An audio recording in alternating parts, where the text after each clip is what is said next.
Touchdown! Anyone else excited that football season is back? Just three of us. Oh, never mind. I'm a big fan of the NFL, and one of the reasons for that is that football is one of those real true team sports where you have to have everyone on the same page, working together in order for you to be able to achieve your goal. And at the risk of losing a bunch of you right off the bat, I'll start with a confession. My name is Nate. I'm the lead pastor at downtown Toronto, and I'm a Patriots fan. Oh, that is not the reaction I was expecting. That's very good. So, but in a view to win those of you who didn't cheer back, I don't think the Patriots are going to be very good this year. Sorry to those of you who did cheer. The reality is they have some great players still, but the team is not there. And so the reality is they probably won't head to the Super Bowl because they don't have that team around them. Sorry to disappoint those of you who were expecting that to happen. And movies like We Are Marshall move us because we get swept up in this journey of people joining together to pursue something together. And one of the reasons that I love that clip is because of all the flashbacks. While the ball is in the air, we see all these flashbacks of all of the things that have needed to happen for people to put their own agendas aside and be able to focus and unite around a common goal so that they could do something significant that they wouldn't have been able to do on their own.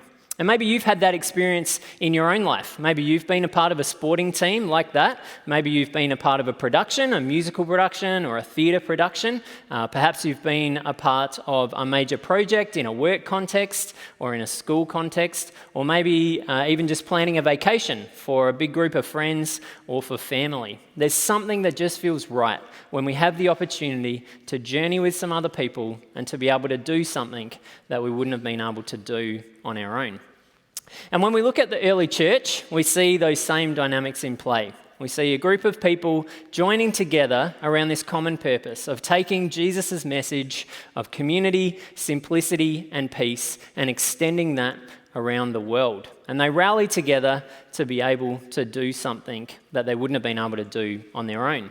And I wonder what it would have been like in those early days to be there. Can you picture what it must have been like? Can you imagine the sorts of conversations that they would have had as they were processing together what sort of community they wanted to form, to take Jesus' message out further and further? That's really the theme of our series that we're doing. These 4 weeks, we're focusing on the idea of if I were in charge and asking ourselves that exact question. If we had the opportunity to shape the church, if we were the ones who were making the decisions, then what sorts of things would we choose to do? What would we put into practice? What would we form? But as we mentioned last week, it's not just about us doing that for what we can get out of it. We want to do that with a view to say, what does it look like for as many people as possible to be impacted by what we put together? And so today our focus is going to be on home church. So if you have your notes, you can pull those out. And we're going to be looking at a passage from Acts chapter 2. And so if you have a Bible, you can pull that out now. If you're visiting with us and you don't have a Bible, there's some visitor Bibles at the back here at Oakville, and at our regional sites, they're at the front on either side at the theatres, and you can open up to Acts chapter 2. Last week, when Brooks introduced this series, he talked about the reality that this word church is a word that means a gathering of a people with a purpose. The gathering of a people with a purpose. And as we have a look at this snapshot this morning, I want to encourage you to be thinking about what is the purpose of why these people are gathering together. What's behind what they're trying to do as we read this through. So Acts chapter 2, verses 42 to 47. All of the believers devoted themselves to the apostles' teaching and to fellowship, and to sharing in meals, including the Lord's Supper, and to prayer. A deep sense of awe came over them all, and the apostles performed many miraculous signs and wonders. And all the believers met together in one place and shared everything they had. They sold their property and possessions and shared the money with those in need. They worshipped together at the temple each day, met in homes for the Lord's Supper, and shared their meals with great joy and generosity, all the while praising God and enjoying the goodwill of all the people. And each day the Lord added to their fellowship those who were being saved. So as you think about the purpose of what they were getting together to do, what comes to mind? Over the years, over the decades, over the centuries, different churches have articulated that in a number of different ways. And for us as a community, this past year, we made a decision to summarise that with the word transform. That we said the purpose of why we get together is because we want to be a transforming community that transforms communities. And then within that, we set 3 goals for ourselves: grow, invite, and care. And if you're new, if you've joined us over the last couple of months and you haven't heard us talk much about our mission, you can head to our website, mission.themeetinghouse.com, and you can find out more about these goals that we've set and also some of the stories about the ways that we're already putting these things into practice. But the 3 goals: grow. We want every site growing as a disciple-making community. Our invite goal is that we want to have 100,000 people personally introduced to the message of Jesus. And then our care goal is that we want to invest $5 million in compassionate relationships locally and globally. And as we have a look at that passage that we just read, we can see all of those dynamics are in play there. So first of all, them growing as a disciple-making community. The passage starts by talking about how they devoted themselves to the apostles' teaching. And I can imagine that probably looked something like this. We know that they were spending a lot of time eating together, and so at the end of the meal, they would just kind of push themselves away from the table a little bit. And one of the apostles would stand up and just start saying, "Do you remember that time when?" They would refer back to what Jesus had taught them and say something like, "Do you remember that time when we were up on that hill and there was hundreds, maybe thousands of people around?" And then Jesus stood up and he started talking to us about what it looks like to live a blessed life. Do you remember that? And do you remember how it just flipped everything we thought we knew on its head? And all of a sudden, Jesus starts talking about pursuing mercy, pursuing peace, focusing on God's provision for our lives and not worrying about what's happening tomorrow or the day after or next week, but to just trust that if we focus on God above everything else, then everything will take care of itself. And so I can imagine they unpacked that a little bit more together, but they didn't just leave it with, "Oh, and that's the stuff that Jesus said back then." I can imagine that the conversation then moved to them saying to each other, "So what does it mean for us to put that into practice in our lives today? What does it mean for us to focus on this teaching we've just been listening to and to live that out, to allow ourselves to not just hear it, but to put it into practice in the communities in which we're present?" So they devoted themselves to the apostles' teaching. The other word that's very present through that passage is the word fellowship. And for those of us who grew up in the church, we might think of it as a bit of an old-fashioned word. You might think of a fellowship hall, or maybe you think of a fellowship luncheon, which would happen in the fellowship hall, and there'll be 15 different types of egg salad on display. But the word fellowship, you can see in your notes, is actually a very rich word, koinonia. And that word is actually more like what we would think of if we think about the Lord of the Rings. So if you didn't grow up in the church, or if you did but you're a Lord of the Rings fan, the first book and the first movie, The Fellowship of the Ring. And that word fellowship is much more about us doing life together, sharing meals, sharing possessions, sharing everything that we have so that we can pursue a common purpose. And so this word fellowship that's throughout that passage, what we see as they try to make disciples together is that a part of it was they had this huge common bond where they would share their lives, be in and out of each other's lives, and allow the transformation to happen through that.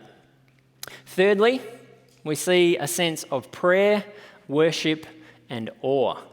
And I can imagine that for them, they were swept up in these amazing things that God was doing in and through their community. Can you imagine what it must have been like to see people's lives being transformed consistently? People being healed, people being set free, people finding a sense of wholeness, a sense of purpose, a sense of identity. And for them to then turn that to God and say, "God, thank you so much for giving us the opportunity to be a part of this incredible work that you're doing." But I'm sure there was also an element where they recognized for this to continue happening, we have to rely on God in a deeper way. And so they would turn their prayer to say, "God, continue to transform us. Continue to equip us. Continue to give us the ability to do the things that you want us to do around us." So this sense of prayer, this sense of worship, and in the midst of that, a sense of awe that came over them. having their breath taken away by the amazing things that God was doing in and through them. We mentioned last week that in a couple of months we're going to be doing a series which we're calling Awful, where we're going to focus on those two things. To focus on what does it mean for us to live lives with worship at the centre of them and a sense of awe about who God is and what God has done and is doing around us. So as we look at those things, growing as a disciple-making community is very present amongst the early church. The second goal that we've set for ourselves is inviting people to discover Jesus' message. And I can imagine that part of the reason that that happened and people were able to discover Jesus' message is because they saw the way that these people were living it out. And so they would have conversations amongst themselves, people in the neighbourhoods, who would say, have you heard about that group of people over there? Have you heard they sell all of their stuff and then give the money away? Who does that? What is that about? Not only that, but they say they've got this sense of joy, this sense of contentment, this sense of peace. They just don't seem to be anxious about anything all of the time. And we know as well that for the early church, there was a lot of persecution that happened. And so for the people who were watching, they would have seen these people living that out, not just in a kind of, well, it's easy to go through the motions way, but in the face of severe persecution, and for some of them, even the face of death, they would still choose to live this out. And so I can imagine the people around them saying, what is up with those people? Do you know what? I'm going to go and ask them. And so they would go over and they would say, what is different about you guys? Why are you doing the things that you're doing? And in the midst of that, they would be introduced to Jesus' radical message. But I don't think it was just because of the things that they did. I think it was also that they would have been so excited about what was happening that they couldn't help but share that with the people around them, with their neighbours, their workmates, their families, to be able to say, hey, have you heard about this group that I've become a part of? It's like we get together regularly and like we eat together. The food, by the way, is spectacular. So you should come just to have food one night. But anyway, when we get together, we kind of eat together and then we spend some time talking about this guy, Jesus. And some of the people start to explain a little bit about who Jesus is and what he taught. And then we spend some time talking about how we apply that to our own lives. And it is just flipping me upside down. Everything about the way I look at the world is radically changing as I discover these new things. So I was just wondering, would you be interested in kind of finding out more about that? Do you want me to tell you a bit more about it? Or would you be interested in coming and checking out the group? And so as that happened, people would be introduced to Jesus' message. And then thirdly, building compassionate relationships. We know that they didn't have the internet back then, so they couldn't go to whereistthereaneedinmyneighbourhood.com to be able to look something up. They would have to get to know people and find out what was happening in their lives. And so as they do that, they recognise these people have needs, so how can we respond to that? But it wasn't just about meeting the needs. In the process of coming alongside of people, they recognised that some things should probably change in their own lives. And so they would have conversations about, we've got 4 of these things amongst our group. Why don't we sell 3 of them and just have one that we can share amongst us and we can give the rest of the money away. And so transformation would happen not just to the people who they were serving, but to them as they bumped up against people who were different to them. So grow, invite, and care. That's one way of articulating what the purposes were of the early church. And for us, those goals came out of a sense of grassroots discernment. We spent a significant amount of time together, particularly in our home churches, over the year before we launched our mission, to say, what do we believe that God has been doing in our community, and where do we feel like God is leading us? And together we discerned that a great way of us articulating that was this transform mission. And the reality is the only way that we're going to achieve these purposes that we've set out for are for our home churches to embrace them and to be a part of them. Our sites are only going to grow as disciple-making communities if our home churches are growing as disciple-making communities. The best place for us to be able to invite people to discover more about Jesus' message is to be able to be a part of a smaller group and to be able to have conversations and to ask the questions that they're wrestling with, to talk about the things that they don't understand, and to see a group of people who are living out practically what it means to follow Jesus together. The best place for us to be focused on building compassionate relationships is to have our home churches looking at what's happening in the neighbourhoods around them and to be engaging with the people who are right on our doorsteps. One of our taglines is that home church is where real church happens. And for us, we genuinely believe that home church is the place where we have the opportunity to authentically live out what it means to be the church. So one of the questions that you might be asking yourself is, well, what's the purpose of this then? Why do we get together in our Sunday gatherings? Great question. I'm glad you asked. Thank you for asking that. We don't want to see ourselves as a Sunday gathering that then has this optional opt-in small group ministry. Instead, we want to see ourselves as a network of home churches that are spread out around the neighbourhoods and the cities where we're present, and that on a Sunday we then come together. And in some ways, we want that to look more like an extended family gathering. I'll let you in on a little bit of a secret. You may not be aware of this. I know it's subtle. I'm not originally from Canada. I know for some of you that's a bit of a shock, but from Australia originally, and moved here 4 years ago so that I could take on my role as the lead pastor at the downtown Toronto site. Shout out to the downtown crew, by the way. I don't know whether I'm allowed to do that or not, but I'm up here, so why not? So I moved here 4 years ago, and at the end of November, we are going to go back to Australia for the first time for a vacation. So it's been 4 years. My wife, Ali, and our kids, Josh and Rachel. It's ridiculously expensive for 4 of us to travel to Australia, and it takes a hideously long time to go there and come back. So this will be the first time that we've been able to do it. And one of the things that we're really looking forward to is a bunch of extended family gatherings. We'll be there in December, and so we've got the opportunity to be there for Christmas.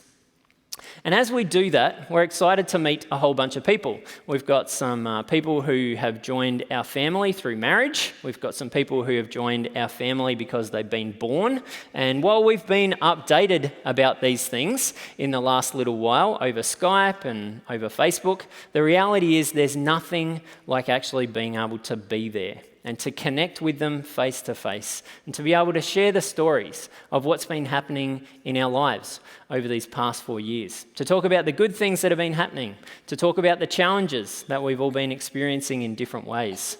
We're really looking forward to talking about the changes that have happened in our lives. One of the things that we're most excited about is that Josh and Rachel both do not have Australian accents at all anymore. They sound exactly like you, Canadian, 100%. And so we're looking forward, because they always correct us for saying things wrong, and so we're looking forward to them being in Australia where everyone will correct them for saying the wrong things.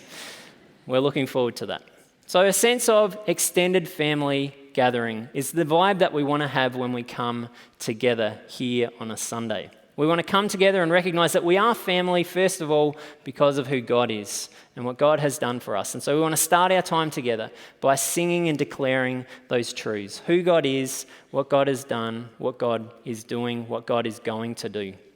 Then we want to spend some time hearing some updates about little bits and pieces that are happening in our extended family. From time to time, be able to share stories of what's happening. And then we want to do this to participate in the teaching together and to be able to recognise that we're all on the same track. We're all focusing on the same things. But when the service finishes, it's not over. That's when the family gathering really kicks into another gear. And we have the opportunity to be able to connect with people around us and to be able to say, hey, I haven't seen you in a while. What's been going on for you? To talk about the stories of what's happening in our lives, to talk about the stories of what's happening in our home churches, and to share those things together. We also recognise that our Sunday gatherings are very, very important because it's a key on-ramp for new people. And so, quick question for you. How many of you would say that your first connection with the Meeting House was by coming to one of these Sunday gatherings? Here at Oakville, at our regional sites, hands up. Okay, look around you.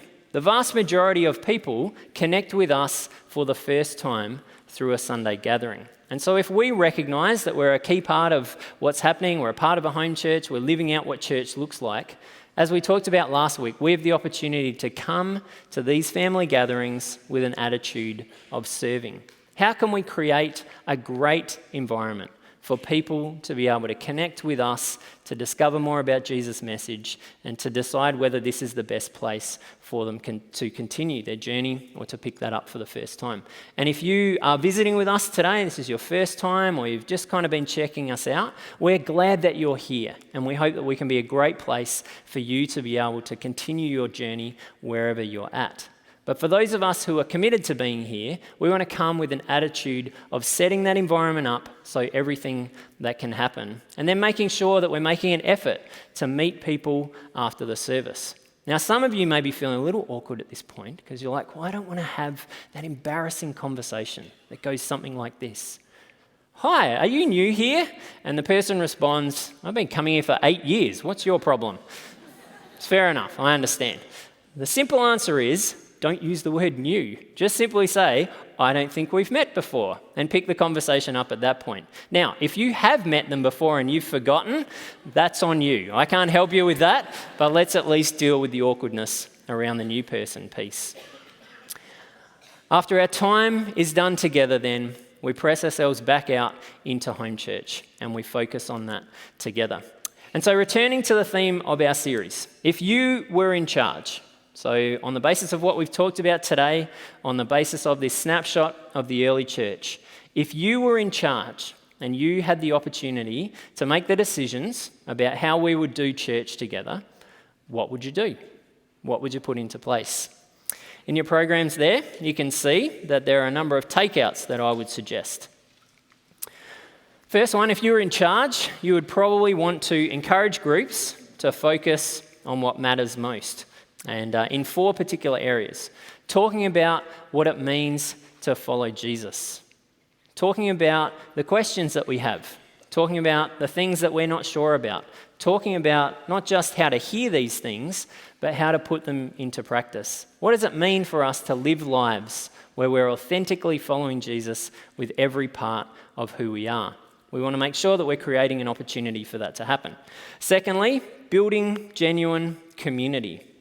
We want to make sure that we're creating home churches where people have the chance to meet a group of brothers and sisters that are passionate about us being the best version of ourselves, who we know love us for who we are and simply want us to discover more about what it means to follow Jesus. We want to be in a safe place where we know we can ask any questions, where we can be real with each other and not feel judged in the midst of that.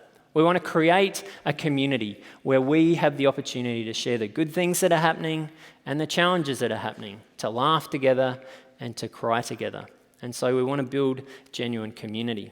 But we wouldn't just want to focus on ourselves and look inwards. We would also want to look for opportunities to serve other people and to look outside of ourselves into the neighbourhoods that are around us and to say, where are those places where we would see Jesus connecting with those in need? And how can we build relationships as we do that? And then fourthly, inviting others to do the same. If this is something that is impacting our lives and is transforming us and changing who we are, then we want to be excited about that. We want to make sure that we're telling people, this is fantastic. You need to come and find out about this. Now, we don't do it in an aggressive, offensive way, but we want to make sure that we're allowing the passion that should be stirring in us about this thing that we're discovering to spill out into all of the relationships that we've got. Secondly, if you were in charge, you would probably also recognize that there's only so much that you could do. And so you would want to give people the opportunity to be able to shape what this looks like. As a key leader within the church, you would recognize that you only have a certain amount of influence if we're going to function as a wide home church network. And so you would want to make sure that people knew what was at the core of what we're really trying to do together. And then how can we give people opportunities to dream about what that looks like in their context? And so this week in Home Church, you're going to have the opportunity to do exactly that. A lot of the questions are geared so that you have the chance to talk about how are we going to put these things into practice? What does grow, invite and care look like in our neighbourhood, in our city, with the group of people that we're a part of and the group of people that we can connect with? So I hope that you'll be a part of Home Church this week, if for no other reason than to be a part of those conversations, because we're really looking forward to hearing back from people about the ideas that our home churches have about how we can live this message out together. And then thirdly, if you were in charge, you'd also want to make sure that it was easy for others to be able to be a part of it too. You wouldn't want to make it super complicated for people to be able to discover where these communities were. You would want to make it as easy as possible. And so today is not just our home church launch Sunday, it's our home church sign up Sunday. And so after the service, at all of our sites, your lead pastors are going to come up and they're going to share some details with you about how you can get plugged into a home church this week, how you can find out more information about it and how you can jump aboard and give it a try. So as we wrap up, we need to recognise that this isn't just going to happen if we do business as usual. The reality is that community doesn't happen without commitment. And nothing significant ever happens without sacrifice.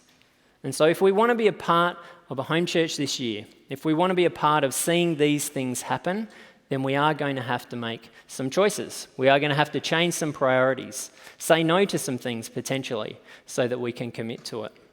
But I want to leave you with two questions. If you were to do that, what have you got to lose? If you sign up for a home church today, you try it out for the next 3 weeks, the next 4 weeks, and you discover that it's really not your thing, you can continue to be a part of our extended family gatherings. We'll love to have you here, and you'll be in the same place that you are now. So you won't really have lost anything. But think about what you've got to gain. If you do commit to this and you find that this is actually the best way of living out what church looks like, imagine how much deeper your relationship with God could be this coming year. Imagine how much deeper your relationships with other people could be this year. Imagine what it would be like to have a safe place to invite your friends into so that they can discover more about what it means to follow Jesus. Imagine what it would be like to be able to be a part of a group of people who are making a tangible difference in the neighbourhood or the city where you live. That's what we want to see in home church. But we don't just do this for our own benefit. We do this because can we imagine what it would look like if the 5,000 households that are a part of the meeting house across all of our sites, if we all made the choice to be a part of this? Can you imagine the difference that this could make to our neighbourhoods, to our cities, the amount of transformation that could happen around us? Let's pray. God, we thank you for your deep love for us. We thank you that you created us to be in a relationship with you and in a relationship with each other. We thank you that we don't have to do these things by ourselves, but that you designed us to be a part of spiritual family. And we're excited as we start this year up to see what it can look like to be able to be a part of a group of brothers and sisters who are rallying around your message, Jesus, of community, simplicity, peace, all of the things that come with a life surrendered to you. And to be able to see the transformation that can happen in our own lives, the transformation that can happen in the lives of those we're journeying with, and through that, the transformation that could happen in the neighbourhoods and the cities around us. We simply want to be a part of whatever it is that you want us to do. And we thank you for the privilege that it is to be able to be part of that. In your name we pray.